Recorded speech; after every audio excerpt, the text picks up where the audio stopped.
Shalom, saudara-saudara yang terkasih di dalam nama Tuhan Yesus. Kita bersyukur kepada Tuhan yang begitu mengasihi kita, yang rela datang ke dalam dunia untuk menjadi manusia, bahkan yang juga merelakan dirinya untuk mati di atas kayu salib. Karena kasih-Nya yang begitu besar bagi setiap kita yang Ia kasihi. 2000 tahun yang lalu, sebelum Ia menghadapi kematian di atas kayu salib, sebelum Ia ditangkap, Yesus berada dalam satu situasi yang sangat sulit. Sebagai manusia, Ia akan menderita sengsara yang tidak terkira, dan waktu-waktu menjelang penangkapannya adalah waktu-waktu yang sangat berat. Pada sore dan malam hari ini, mari bersama-sama kita mengingat kembali apa yang telah Tuhan atau Kristus lakukan bagi kita semua. Apa yang dialaminya, apa yang dilakukannya ketika Ia di Taman Getsemani.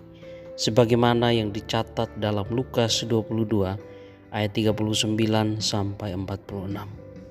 Lalu pergilah Yesus keluar kota dan sebagaimana biasa Ia menuju Bukit Zaitun. Murid-muridnya juga mengikuti Dia. Setelah tiba di tempat itu, Ia berkata kepada mereka, "Berdoalah supaya kamu jangan jatuh ke dalam pencobaan." Kemudian Ia menjauhkan diri dari mereka, kira-kira sepelempar batu jaraknya. Lalu Ia berlutut dan berdoa, katanya, "Ya Bapakku, jikalau Engkau mau, ambillah cawan ini daripadaku. Tetapi bukanlah kehendakku, melainkan kehendak-Mu lah yang terjadi." Maka seorang malaikat dari langit menampakkan diri kepadanya untuk memberi kekuatan kepadanya. Ia sangat ketakutan dan makin bersungguh-sungguh berdoa. Peluhnya menjadi seperti titik-titik darah yang bertetesan di tanah. Lalu Ia bangkit dari doanya dan kembali kepada murid-muridnya. Tetapi Ia mendapati mereka sedang tidur karena duka cita. Katanya kepada mereka, "Mengapa kamu tidur? Bangunlah dan berdoalah, supaya kamu jangan jatuh ke dalam pencobaan." Saudara-saudara yang terkasih di dalam Tuhan, kualitas hidup seseorang tercermin pada pilihan-pilihan hidup yang dibuatnya ketika berhadapan dengan risiko. Semakin kuat kepribadian seseorang, maka semakin berani ia mengambil risiko untuk sesuatu yang sungguh-sungguh penting dan perlu. Ia bahkan siap membayar harga yang pantas untuk itu. Sebaliknya, orang yang berkepribadian rapuh akan mudah menyerah ketika berhadapan dengan risiko. Dan di Getsemani, Yesus menunjukkan kekuatan kepribadiannya. Ketika harus berhadapan dengan risiko cawan maut, Ia memilih untuk taat pada Bapanya. "Jangan kehendakku, melainkan kehendak-Mu yang jadi." Ia meminum cawan penderitaan itu karena Ia merasa bahwa untuk menebus dan menyelamatkan manusia, harga itu memang pantas untuk Ia bayar. Saudara-saudara, jika kita mengajukan pertanyaan pada masa sekarang ini, manakah yang lebih ditakuti oleh manusia, penderitaan atau kematian? Maka tentu jawabannya adalah penderitaan.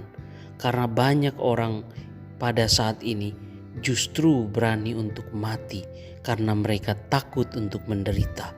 Sebaliknya, semakin sedikit orang yang berani hidup karena di dalam hidup ini penuh dengan berbagai penderitaan. Maka banyak orang yang kemudian mengambil jalan pintas, bunuh diri atau berlari pada narkoba adalah contoh yang paling konkret betapa sulitnya orang berhadapan dengan penderitaan. Tetapi bagaimana dengan Yesus?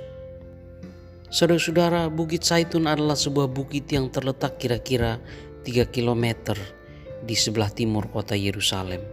Di bukit inilah terletak Taman Getsemani, sebuah kebun yang biasa digunakan untuk bersemedi dan berdoa oleh orang-orang Yahudi. Juga sebuah kebun yang biasa dipakai untuk memeras buah zaitun untuk diambil minyaknya. Getsemani berarti alat memeras zaitun.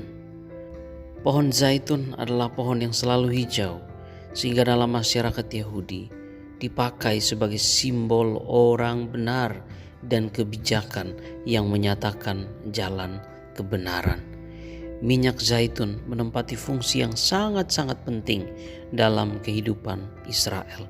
Dipakai untuk makanan, sumber penerangan, obat untuk mengurapi luka, dan juga menjadi tanda berkat. Untuk keperluan tersebut di ataslah buah zaitun diperas. Di kebun yang bernama Getsemani, alat memeras, peluh Yesus bercucuran bagai bintik-bintik darah. Di malam menjelang Yesus ditangkap, yang diperas di taman itu bukan buah zaitun, melainkan diri Yesus sendiri. Yang menetes bukan minyak zaitun, tapi peluh yang bagai darah. Pada malam itu, Yesus, orang yang benar ini, memeras dirinya sendiri untuk menjadi jalan kebenaran dan hidup bagi dunia. Saudara, tetapi bukankah Yesus itu adalah Tuhan? Mengapa ia kemudian mengalami ketakutan? Yesus memang adalah Tuhan, itu benar, namun itu baru separuh benar, karena sesungguhnya ia juga adalah manusia. Saudara, kata takut diterjemahkan dari kata Yunani agonia. Sekali lagi, agonia, yang artinya mengalami tekanan jiwa. Berhadapan dengan cawan maut, jiwa Yesus sangat tertekan. Terbayang jelas penderitaan yang harus dialaminya. Dipermalukan, diludahi, disesah, diarak sebagai orang nista, dipaku, disalibkan. Sungguh terlintas bayangan akumulasi penderitaan yang amat sangat berat. Manusia yang berdosalah yang seharusnya menanggung semua itu. Manusialah yang seharusnya mengalami rasa takut berhadapan dengan maut. Jadi jika Yesus yang tiada berdosa mengalami tekanan jiwa dan ketakutan, itu karena ia harus menggantikan ketakutan manusia sebagai buah dosa. Yesus menggantikan manusia. Yesus menggantikan kita secara total. Total artinya termasuk juga tekanan jiwa berhadapan dengan maut. Dan dengan itulah Yesus memeras dirinya untuk menjadi jalan keselamatan dan kehidupan bagi manusia yang berdosa. Maka dalam catatan Lukas, Yesus kemudian berkata, "Ya Bapa, jikalau Engkau mau, ambillah cawan ini daripadaku, tetapi janganlah kehendakku, melainkan kehendak-Mu lah yang terjadi." Sesungguhnya selalu ada kemungkinan bagi Yesus untuk tidak meminum cawan maut. Tidak ada orang yang akan dapat menangkapnya jika ia tidak memberikan dirinya untuk ditangkap. Bahkan ketika seorang muridnya memutus telinga salah seorang penangkap dengan pedang, Yesus malah menyambung kembali telinga yang sudah putus itu. Yesus memilih taat kepada kehendak Bapanya, kehendak untuk menyelamatkan manusia dari maut.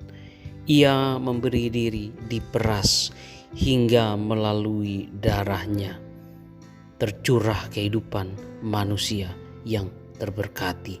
Ia memberi diri digirik hingga kelak tubuhnya remuk, mengalirkan aliran-aliran air hidup.